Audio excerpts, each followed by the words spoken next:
আমরা পরীক্ষা আউযু বিল্লাহি মিনাশ শাইতানির রাজিম বিসমিল্লাহির রহমানির রহিম তাহলে গত ক্লাসে আমরা কি কি দেখেছিলাম দেখি ফরম্যাট 2 এর 4 নম্বর কলামে যে সমস্যা আছে ফরম্যাট 2 মিউচুয়ালি এক্সক্লুসিভ স্যার 4 নম্বর প্রবলেম সবাই বের করি 4 নম্বর প্রবলেম সমস্যা আছে সমাধান হবে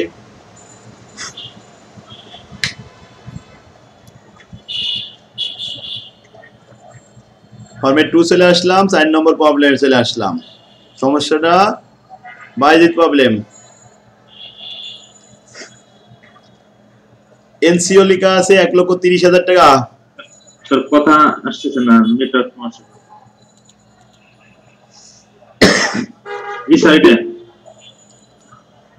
আচ্ছা এখানে আমাদের ইনভেস্ট ক্যাশ ইনফ্লো হয়েছে 70,000 40,000 35 15 আর 12,000 টাকা আর প্রজেক্ট অঙ্ক স্যার আমি তো বললাম অঙ্ক বুঝছি স্যার তাহলে সমস্যা হলো স্যার ডিসকাউন্ট রেট যদি না থাকে স্যার হ্যাঁ তাহলে আমরা বের করে নিলাম বের করে স্যার দুইটা ভাগ দিয়ে যখন এইটা হলো প্রশ্ন এইটাই কথা হ্যাঁ সুন্দর যখন আইআরআর চা হবে কোনো ডিসকাউন্ট রেট দেওয়া হবে না তখন আমাদের প্রথমে পেব্যাক রিসিপ্রোকাল বের করতে হবে পেব্যাক রিসিপ্রোকাল হচ্ছে সারা বছরের যে রিসিভের টাকাটা আছে এই রিসিভের টাকাকে এভারেজ করতে হয় সারা বছর রিসিভ হলে আমরা যখন ইন্টারমিডিয়েটে শিখাতাম উত্তোলনের সুদ সারা বছরে যদি প্রতি মাসের প্রথমে উত্তোলন হয় তাহলে কি করতাম 13 মাসের সুদ গণনা করে 2 দিয়ে ভাগ করতাম মনে আছে আর মাসের মাঝামাঝি যদি উত্তোলন হইতো 12 মাসের সুদ গণনা করে 2 দিয়ে ভাগ করতাম আর যদি মাসের শেষে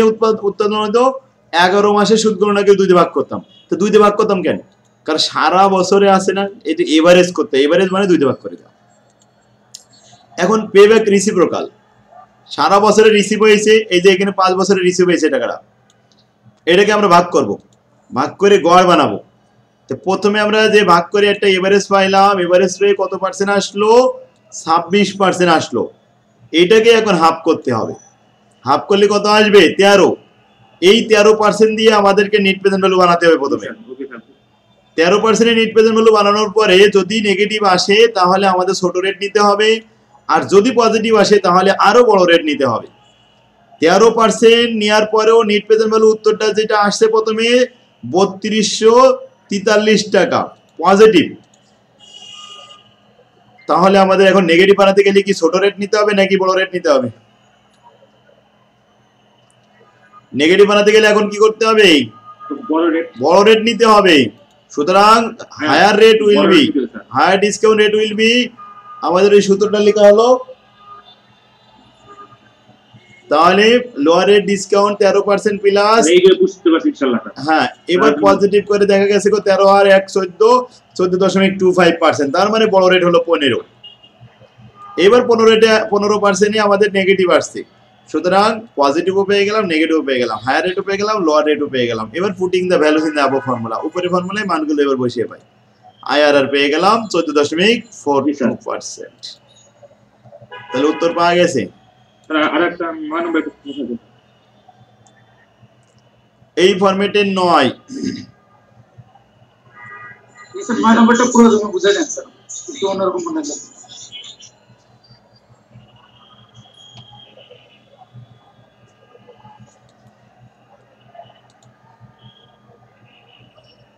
এখানে একটু নিচে চলে গেল দেখি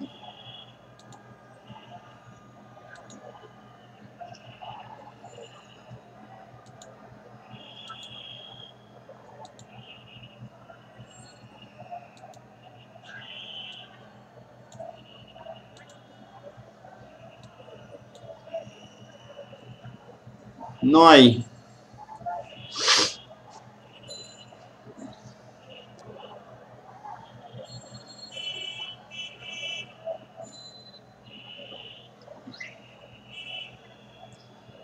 নম্বর প্রবলেম এখানে আসছে you are supplied with the following information of the three mutually exclusive প্রজেক্টের এনসিও দেওয়া হয়েছে এ প্রজেক্টের এনসিও 1 লাখ বি প্রজেক্টে বিনিয়োগ হয়েছিল 1,20,000 সি প্রজেক্টে 1,20,000 আচ্ছা সিএফবিটি দেওয়া আছে প্রত্যেকের সমান হারে যেমন এ থেকে সিএফবিটি আসছিল প্রতি বছরে 40 40 40 এইভাবে 5 বছর। ট্যাক্স রেটও দিতে হবে বলছে 50%, প্রতি বছরে সমান ইনকাম হয়েছে। আচ্ছা, এরপরে আসে বি, প্রজেক্ট বি তে সেখানেও সমান ইনকাম প্রতি বছরে 50,000, তবে সেরকম এরকম ভাবে ইনকাম হচ্ছে কত বছর যাবত? 6 বছর, প্রতি বছরে সমান হারে। সিএফবিটি, এটাকে সিএফএটি বানাতে হবে আর ট্যাক্সও দিতে হবে এরপরে 50%। আচ্ছা, এখানে ইনকাম হয়েছে প্রতি বছরে 45,000, এভাবে 5 বছর, ট্যাক্স দেওয়া লাগবে 50%। যাই হোক, সিএফএটি বানায় নেওয়া লাগবে। কোম্পানিজ রিস্ক অ্যাডজাস্টেড রেট, যাকে অ্যানুইটি ফ্যাক্টর বলা হয়। এর মধ্যে লেস দ্যান 1 ইয়ার, লেস দ্যান 1 ইয়ার 8%। এবার 1 থেকে 3 বছর পর্যন্ত 12%, 3 থেকে 5 বছর পর্যন্ত 14%, আর যাদের 5 বছরের উপরে গেছে তারা হচ্ছে 15% ডিসকাউন্ট করতে হবে। কোম্পানিজ রিস্ক অ্যাডজাস্টেড, এইটা ছিল কিন্তু 6 বছর। স্যার এই রেটটা কি স্যার ট্যাক্সের রেট? না, ট্যাক্স রেট তো এইগুলো, আর এগুলো ডিসকাউন্ট রেট। তো বলছে যেহেতু এখানে 6 বছর আইসকাল, তাহলে এর এখন রেটটা এইটা ধরতে হবে, 5 বছরের উপরে চলে গেছে। আর এখানে বাকি দুইটা কিন্তু 5 বছরের মধ্যেই সীমাবদ্ধ ছিল, 14% করে নিতে হবে। আর 3 বছরের কোনো আইসকাল নেই, আর 1 বছরের আইসকাল নেই, ওগুলো লাগবে না। এখন আসি find out the profitability. Profitable project, এখন কোনটা প্রফিটেবল প্রজেক্ট সেটা ফাইন্ড আউট করেন। স্যার আপনার কথা কি সকলে শুনতে পায়? ফর দ্য কোম্পানি, আমি আপনার কথা শুনতে পাচ্ছি না। আমার সাউন্ড শুনতে পাচ্ছি তো সবাই শোনার কথা। হ্যাঁ, আমি তো জোরে কথা বলতেছি। আমাদের রাস্তায় ছাত্র, আমি শুনতে পাচ্ছি না, খুব চেষ্টা করছি। ছাত্র আন্দোলন হচ্ছে। আমরা তো ক্লিয়ার শুনতে পাচ্ছি। আচ্ছা, এখন আসি আমাদের সিএফবিটি থেকে সিএফএটি বানাবো। আচ্ছা, বাইরের সমস্যা নেই, রেকর্ড হচ্ছে, এগুলো পরে শুনতে পারবে ভাই, চিল্লাচিল্লি করার দরকার নেই। তাহলে ডিপ্রিসিয়েশন করা হবে 5 বছর দিয়ে ভাগ করলে প্রতি বছরের অবস্থায় 20,000। এখানে 6 বছর দিয়ে ভাগ করলে 20,000। আর ডিপ্রিসিয়েশন এটা 1,20,000 দিয়ে ভাগ করতে হবে, 1,20,000 5 বছর দিয়ে, এটা 24,000 অবস্থায় বের করলাম। কেন? কারণ এটা সিএফএটি বানাবো আমরা। ক্যালকুলেশনের চার্ট অফ সিএফএটি। সিএফবিটি থেকে প্রথমে আমরা ডিপ্রিসিয়েশন বাদ দিব, বাদ দিলে হবে ইবিটি, ইবিটি থেকে ট্যাক্স বাদ দিব, বের আসবে ইএটি, ইএটির সাথে আবার ডিপ্রিসিয়েশন প্লাস করব, বের হবে সিএফএটি। তাহলে এ প্রজেক্টে যেভাবে করলাম এ হবে বি প্রজেক্ট এবং সি প্রজেক্ট। আচ্ছা, সবাই কি সিএফএটিটা বুঝতে পারছে?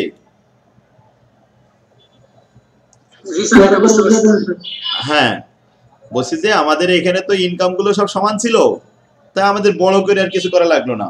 আইসকাল বলছে 5 বছর করে, তো অবস্থায় যখন করবো 5 বছরতে ভাগ করবো।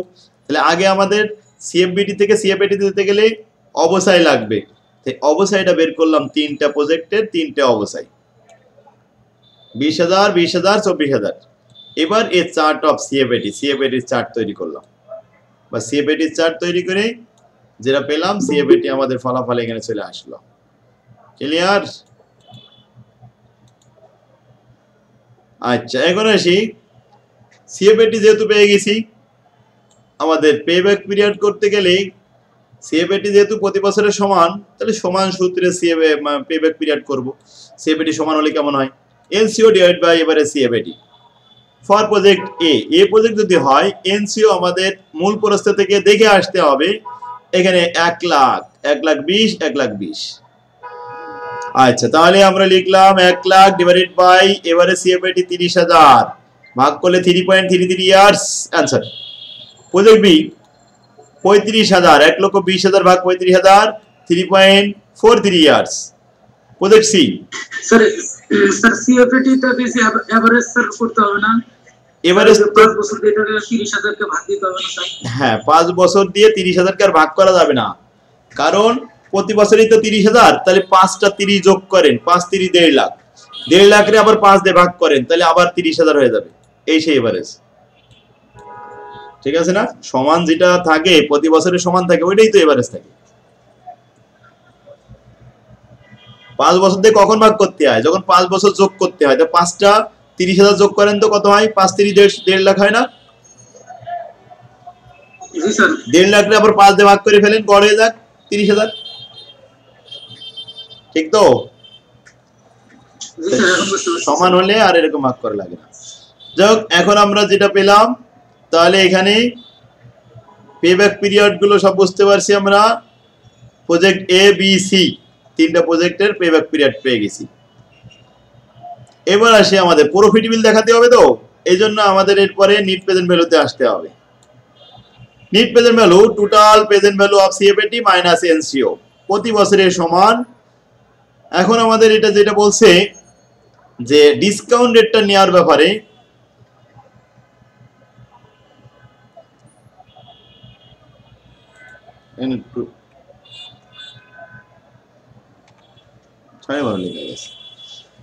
since the payback period is 3.33 years, payback period 33 years, তাহলে কি 3 বছরের উপরে চলে গেছে না?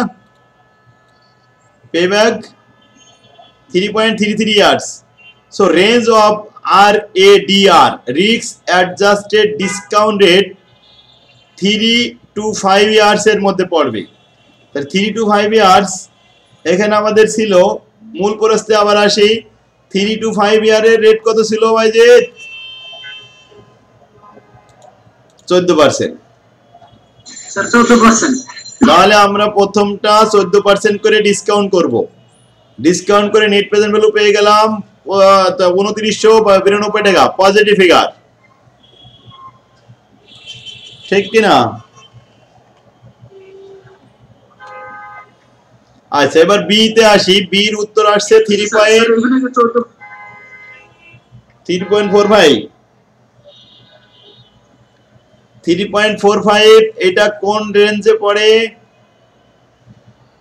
এটা আমাদের পড়ছে 3.45, তো 3 থেকে 5 ইয়ারের মধ্যে, এটা 14%। তাই এটা আমরা লিখে দিলাম since the payback period is 3.45 না 43 years, so the range of RADR risk adjusted discount কোথা থেকে কোন পদ্ধতি হবে? 3 ইয়ার থেকে 5 ইয়ার্স অর্থাৎ 14%। সুতরাং 14% দিয়ে ডিসকাউন্ট করা হলো। আচ্ছা, এবার আসি সি। সির পেব্যাক পিরিয়ড কত হয়েছিল এটাও দেখতে পাবো, 3.48। তাহলে 3 বছর থেকে 5 বছরের মধ্যে পেব্যাক পিরিয়ড আছে, সুতরাং এটাও 14%।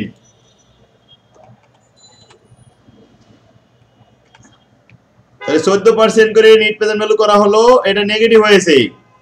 এখন লাস্টেরটা নেগেটিভ, মাঝেরটা দেখতে পাচ্ছি বি প্রজেক্টে পজিটিভ হয়েছে 16,000 হ্যান্ডসাম, আর এ প্রজেক্টে পজিটিভ হলেও একটু ছোট হয়ে গেছে 2992, তাহলে কম হয়েছে নাকি? সুতরাং এই তিনটা প্রজেক্টের ভিতরে কোনটা আমাদের সবচেয়ে প্রফিটেবল হয়েছে? বি প্রজেক্ট, কারণ পজিটিভের মধ্যে বড় পজিটিভ হয়েছে, সে পজিটিভ আবার বড়, ফিগারটা যদি বড় হয় তাহলে এটা আমাদের জন্য ভালো। তাহলে কমেন্টে আমরা লিখবো company, the company profitable project is B because their net present value is higher positive than any other project. অন্য প্রজেক্টের থেকে ওই প্রজেক্টে বড় present value, net present value ছিল, হায়ার প্রেজেন্ট ভ্যালু ছিল। কি ক্লিয়ার এখন? স্যার পিভিপি এর মানের উপরে স্যার নির্ভর করবে স্যার, যে রেটটা কত হবে। হ্যাঁ, রেঞ্জটা এখানে নির্ভর করবে। পেব্যাক পিরিয়ড,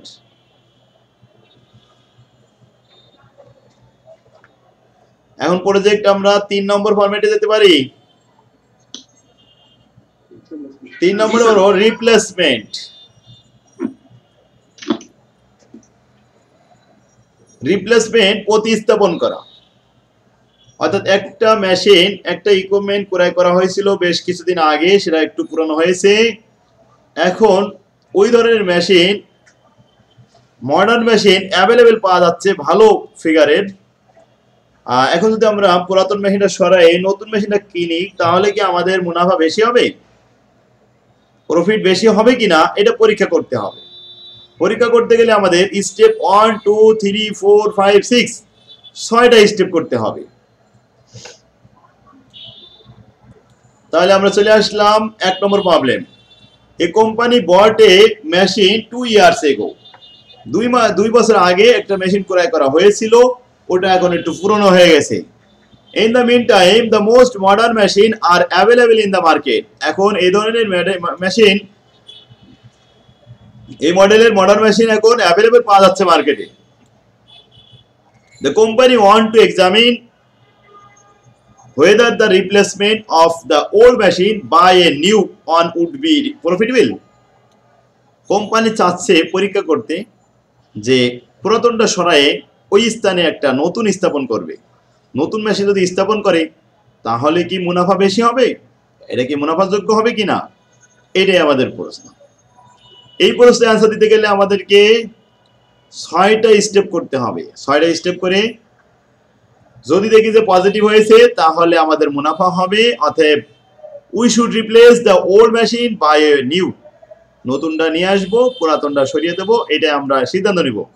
যদি নেগেটিভ হয় we should not replace the old machine by a new, এই কথাটুকু লিখে রাখলে হবে। আর এখানে প্রশ্ন হবে একটাই, should the machine be replace, মেশিনটা কি রিপ্লেস করা উচিত? এই প্রশ্নের অ্যান্সার দিতে গেলে 6টা স্টেপ করতে হবে। এখানে আমাদের ওল্ড মেশিন আর নিউ মেশিনের প্রয়োজনীয় তথ্যগুলো দেওয়া থাকবে। The particulars relating to the two machine are given below. দুইটা মেশিন সম্পর্কে যত ইনফরমেশন আছে সবকিছু ছকের মধ্যে দেওয়া হলো। কস্ট অফ মেশিন, ওল্ড মেশিনের দাম 1,40,000 টাকা ছিল, যা বর্তমানে নিউ মেশিনের দাম 1,80,000 টাকা।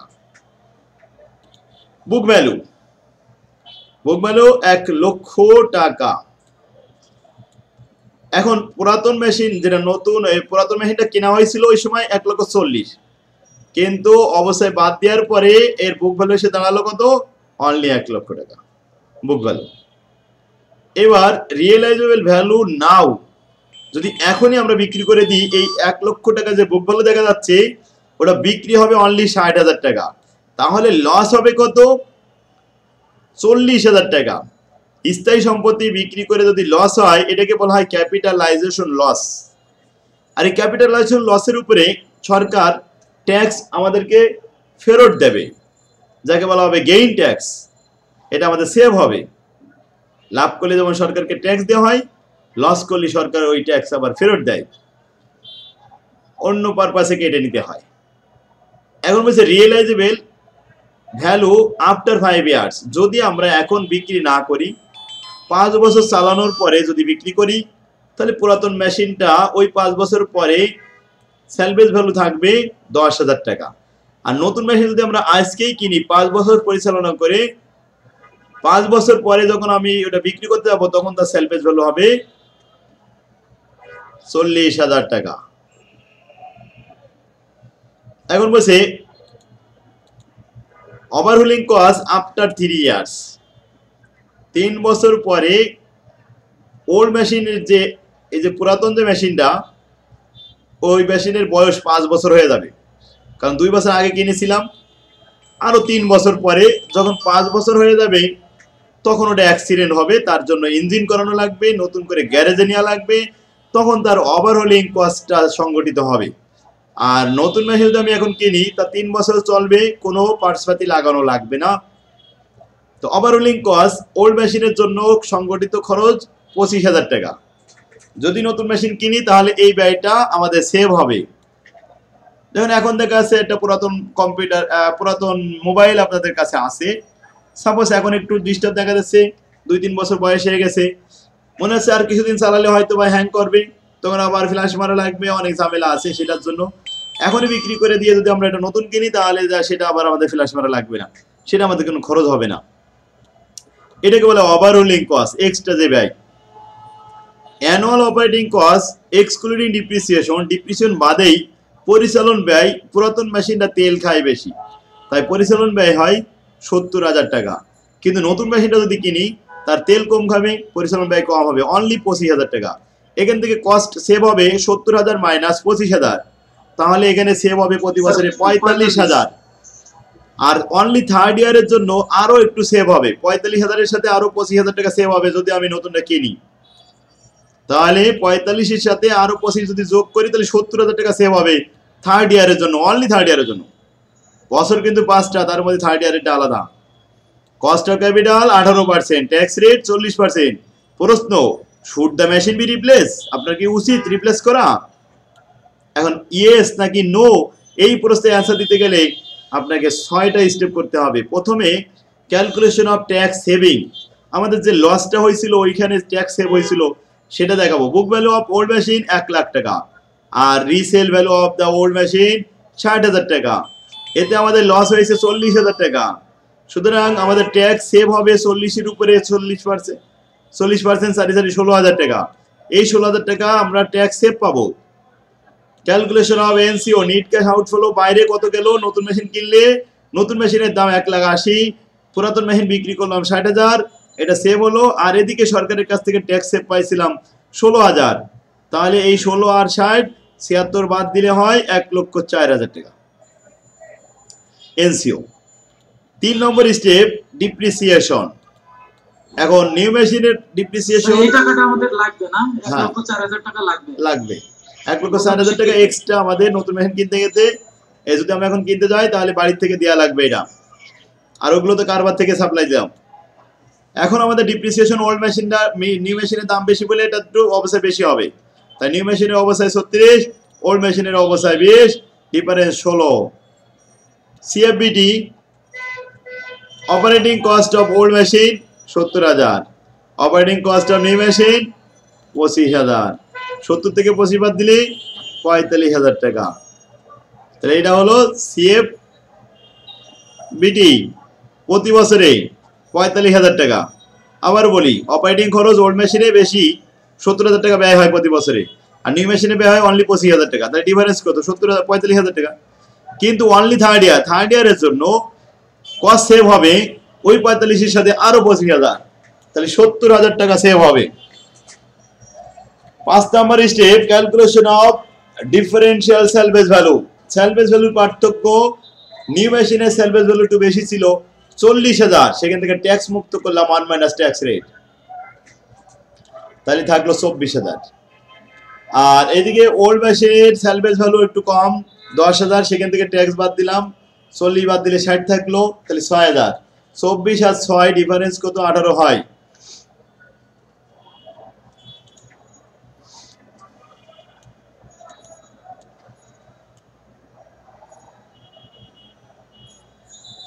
এরপরে 6 নম্বর স্টেপ প্রেজেন্ট ভ্যালু করতে হবে। তো নেট প্রেজেন্ট ভ্যালু করার জন্য আমাদেরকে 9টা ঘর এখানে করতে হয়। প্রথমে ইয়ার, তারপরে লিখতে হয় সিএফবিটি। সিএফবিটি ওই যে 45 ছিল, শুধুমাত্র থার্ড ইয়ারের জন্য 70,000 হয়েছে। আচ্ছা, এবার ডিপ্রিসিয়েশন, উপরে যে ওয়ার্কিং করে আসলাম আমরা, সেই ডিপ্রিসিয়েশন কত ছিল? 16,000, প্রতি বছরে 16,000। এখন 16,000 টাকা আমরা বাদ দেবো 2 নম্বর কলাম থেকে, অর্থাৎ 45 থেকে 16 বাদ দিলে 29,000, প্রতি বছরে 29, শুধুমাত্র থার্ড ইয়ারে 54,000। আচ্ছা, এবার ট্যাক্স বাদ দিচ্ছি, 29-এর উপরে 40% ট্যাক্স 11,600, প্রতি বছরে 11,600, শুধু থার্ড ইয়ারে 21,600। বাস, এবার আসলো ইএটি, আর্নিং আফটার ট্যাক্স। 29 থেকে 11 বাদ দিলে 17,400, এই হলো আর্নিং আফটার ট্যাক্স। এর সাথে আবার ডিপ্রিসিয়েশন যোগ করতে হবে, তাহলে সিএফএটি পাওয়া যাবে।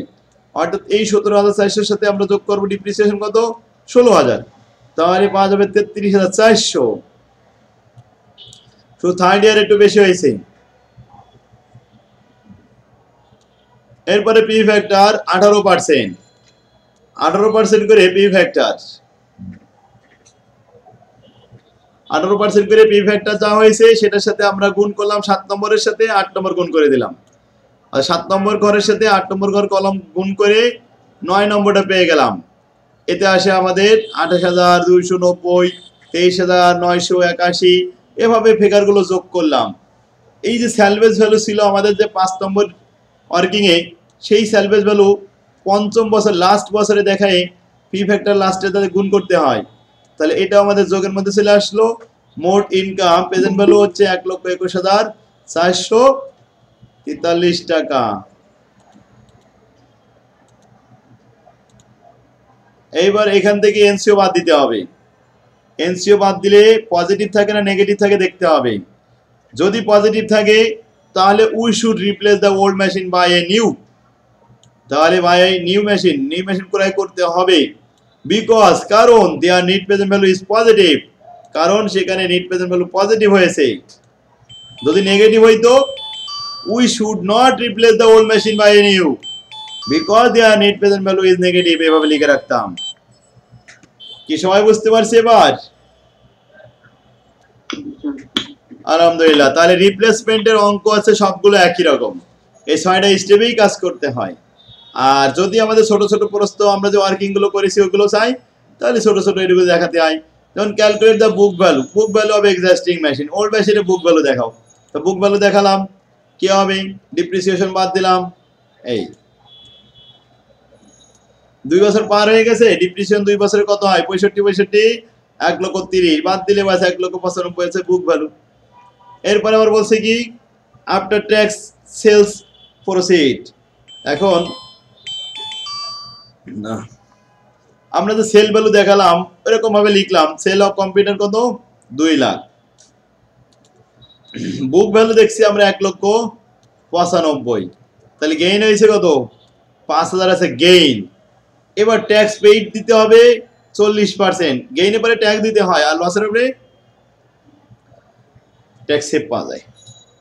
ট্যাক্স বাদ দেওয়ার পরে এই 2,000 টাকা বাদ দেওয়ার পরে এখন কত আছে? Net proceeds after tax. Tax দেওয়ার পরে আসছে আমাদের 1,98,000 টাকা, 2 লক্ষ থেকে 20,000 বাদ দিয়ে। এনসিও এখন নতুন করে আমরা মেশিন কিনতে গেলাম, নতুন কম্পিউটার দাম 5 লাখ, আর ওখান থেকে আমরা ট্যাক্স সেভই পাবো না, ট্যাক্স আমাদের আরো দিতে হবে। তাই 2,000, এই 5,02,000 টাকা এখান থেকে আমাদের বিক্রি হচ্ছে কত?